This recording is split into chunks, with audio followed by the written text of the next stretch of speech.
காஞ்சிபுரம், தும்பாவனம், அருணாச்சலம் தெருவில் ஒரு மாதமாக சாக்கடை நீர் வெளியேறி வருவதால் அப்பகுதியினர் கடும் அவதியடைந்துள்ளனர். காஞ்சிபுரம் மாநகராட்சி பகுதிக்குட்பட்ட தும்பாவனம், அருணாச்சல் தெருவில் பாதாள சாக்கடை கழிவுநீர் கால்வாய் உள்ளது. இதில் அடைப்பு ஏற்பட்டு கடந்த ஒரு மாதமாக கழிவுநீர் வெளியேறி வருகிறது. இதனால் 1000க்கும் மேற்பட்ட குடும்பத்தினர், பட்டு ஜவுளி கடைகள் மற்றும் பல தொழில் செய்யும் வியாபாரிகள் அவதியடைந்துள்ளனர்.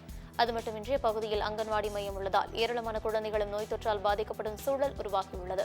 மாநகராட்சி ஊழியர்கள் அடைப்பை சரி செய்தாலும் கழிவுநீர் வெளியேறுவதாக வேதனை தெரிவித்துள்ள மக்கள் தங்களுக்கு நிரந்தர தீர்வு வழங்க வேண்டும் என்று வலியுறுத்தியுள்ளனர்.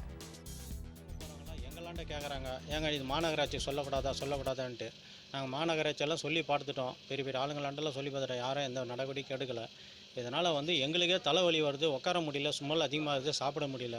இந்த வேண்டிய தொற்று வியாதிகள்லாம் வரத்துக்கு வாய்ப்பு இருக்குது. கொசு தொல்லை அதிகமாக இருக்குது. தயவுசெய்து எங்களுக்கு கொஞ்சம் நல்லா தீர்வு பண்ணி கொடுங்க. ஏற்கனவே மார்க்கெட் வேறு இல்லை, மார்க்கெட் இல்லாத வியாபாரம் வேறு இல்லை. இங்கே பார்த்தீங்கன்னா பச்சை பாஸில் அங்கே இங்கே நிறைய பேர் வேலை செய்கிறாங்க. நிறைய பேர் போக்குவரத்து அதிகமான இருக்கிற இடம். அப்புறம் பார்த்திங்கன்னா குழந்தைங்க, பால்வாடி குழந்தைங்க பார்த்தீங்கன்னா படிக்கிற இடம். இங்கே பார்த்திங்கன்னா அந்த குழந்தைங்களாம் அந்த தண்ணியிலே அப்படியே மெதிச்சிட்டு வராங்க. அவங்களாம் நிறைய தொற்று நோய் ஆகுது. அப்புறம் பார்த்திங்கன்னா இங்கே பார்த்தீங்கன்னா நிறைய போக்குவரத்து இருக்குது.